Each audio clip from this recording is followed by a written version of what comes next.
The morning in the quiet plantation was unusually peaceful. Thin rays of sunlight filtered through the trees, illuminating the rows of beans still glistening with dew. She walked slowly through the garden, observing the ripe bean plants. Some plants had mature pods, their heads bowed under the weight of the seeds, while others were still green. Today, Han would harvest beans, a familiar crop, used both in cooking and as a traditional folk medicine. In her hands, the mature black beans were shiny and firm. Han smiled and continued harvesting, everything unfolding as peacefully as any other day. The tranquility of the plantation was broken when Dan appeared with 2 police officers. Dan's voice was noticeably more serious. "Greetings, officers." Dan was familiar with the terrain. He quickly got straight to the point. "Have you found any trace of VU here?" The 2 police officers explained that they had received a tip from the locals. Recently, a stranger had been appearing in the area. Since his appearance, the villagers have been constantly robbed. Even more frightening, some people have spotted him, but failed to catch him, and he even returned to take revenge. Dan frowned when he heard about the serious incident. In one night, he cut down 130 durian trees. Based on the villager's description, Dan confirmed that it was VU, an extremely dangerous individual. He hadn't gone far, but was hiding around this hilly area. The 2 police officers said they had tracked VU, but lost his trail here. It's possible he went to the hilltop above, an area with complex, dense terrain that hasn't been extensively cleared. Dan knew this area very well. He had previously managed the area and had travelled every trail and shortcut. When asked to lead the way, Dan didn't hesitate. "Okay, I know this area very well. Let me lead the way." Despite calling for reinforcements, Dan was worried. "If we wait for reinforcements, I'm afraid he'll spot us and escape through another route." After some discussion, the 3 decided to act immediately. They followed a shortcut, circling around the hillside. The terrain was slippery, the trees were dense, and every step required extreme caution. Suddenly, they discovered a discarded tarp. Next to it was a freshly made fire, still smouldering. Dried passion fruit peels lay on the ground. All signs indicated that VU had just been here and was still very close. The 3 sped up. They split into 3 directions to surround him. Their hearts pounded in their chests. Footsteps echoed through the forest. Then one comrade shouted, "Stop!" A figure darted away. The chase was instantaneous, but the forest was too vast, too many paths.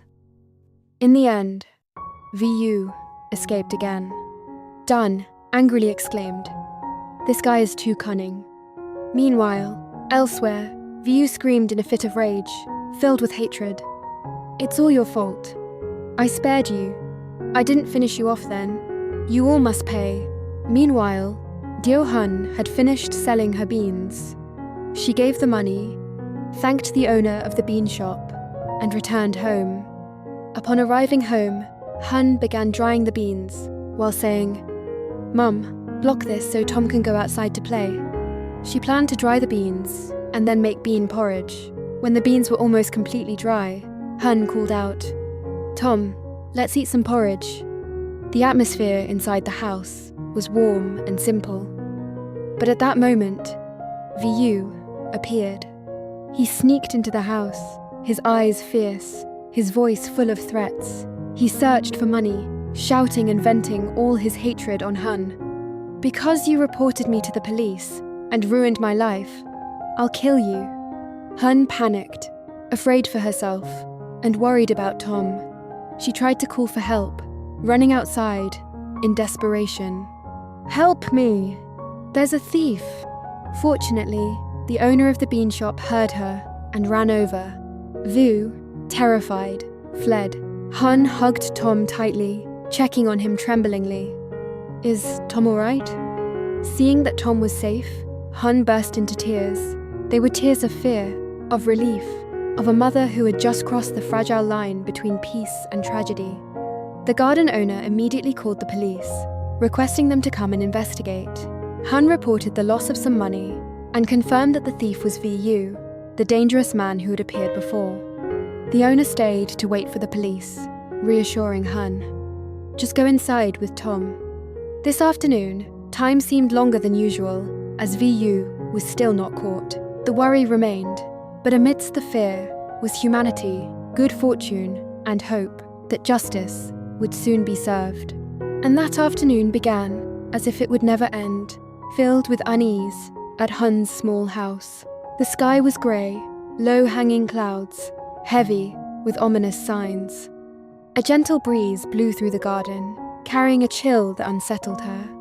Han was inside, trying to soothe little Tom while doing her usual chores to keep herself calm.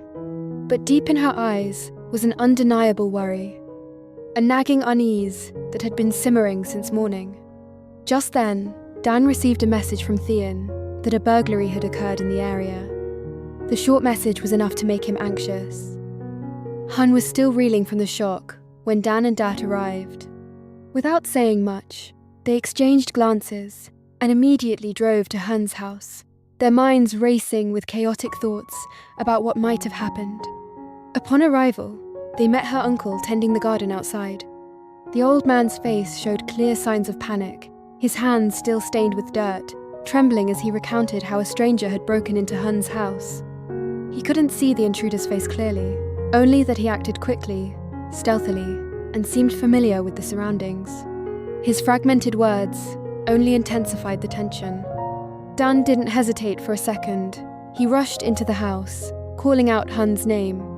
The moment he saw Han and little Tom, safe and sound, huddled together in a corner, Dan breathed a sigh of relief. The heavy feeling in his chest lessened somewhat, but his anxiety hadn't completely disappeared. Han, though still trembling, spoke with conviction, confirming that the intruder was Vu. Just hearing that name instantly brought a somber atmosphere to the room. To Han, Vu was more than just a simple thief. He was a haunting presence that lasted throughout a dark period of her life, a man who inflicted so much pain, causing her and her mother to live in constant fear. Dan listened in silence, his eyes turning cold. Based on his experience and intuition, Dan concluded that Vu was likely not far away. With his deep-seated hatred and recklessness, he was perfectly capable of hiding around the area, waiting for the next opportunity. No one spoke, but everyone understood that the danger remained. The group quickly agreed to split up and search. Each step echoed in the suffocating silence. Every bush, path, and corner of the garden was meticulously checked. Time dragged on slowly, each moment making their hearts pound faster. Finally, amidst the dense cornfields behind the garden, Dan discovered something suspicious. The trees swayed slightly, and a labored, suppressed breathing betrayed his true nature. Upon being discovered, Vu panicked. His eyes were bloodshot, his thin body trembling with hunger and exhaustion. In desperation, Vu rushed towards the lake, jumping in with the faint hope of escape. But his strength was depleted. The lake water was icy cold. His weak, struggling hands slowly sank beneath the surface. When pulled up, Vu was just a shadow of his former self. Dan didn't use force, only spoke to him in a calm but resolute voice. Those words weren't a threat, but an attempt to awaken the last vestiges of his reason. Finally, Vu gave up, collapsing unconscious. Vu was taken to Han's house for temporary care. The moment Han saw the man who had caused her so much pain lying motionless before her, she trembled. Fear, anger, and old memories flooded back all at once. However, looking at little Tom, nestled behind her, his innocent eyes filled with worry, Han understood that she couldn't let hatred control her heart. She ran back to the house to get a carton of milk, hoping to soothe Vu's hunger and thirst. When she gave the milk to Vu, Han didn't say a word. It wasn't forgiveness, but the choice of a mother, a woman who had weathered too many storms and didn't want the darkness to spread further. In that moment, Han realized she was much stronger than before.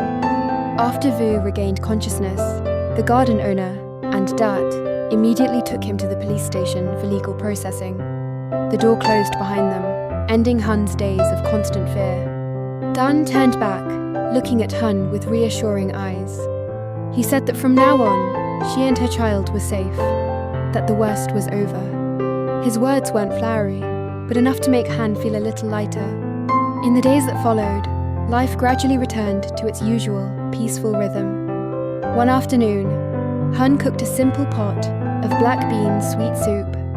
The familiar aroma filled the small kitchen, evoking an indescribable feeling of warmth. For Hun, that pot of sweet soup was not just a dish, but also a silent prayer.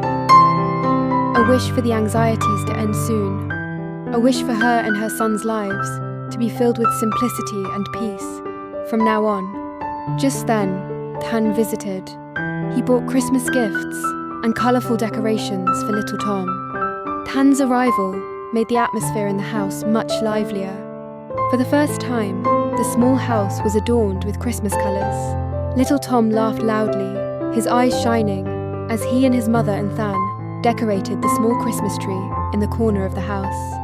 The sound of children's laughter echoed, dispelling the heavy memories that still lingered. Hun stood silently, watching her son, a feeling difficult to name welling up inside her. It was a fragile but very real happiness, something she thought she would never have the chance to touch again. During their conversation, an old memory suddenly surfaced in Hun's mind. She was stunned to realize that Tan was the same person who had secretly helped her when she was in trouble selling guavas in the past. Those small details from the past now pieced together into a clearer picture than ever before. Than didn't shy away. He frankly admitted his selfish thoughts in the past, the times he chose silence instead of standing up for what was right. But it was Hun's resilience, her will to live for her child, that made him reflect on himself and change.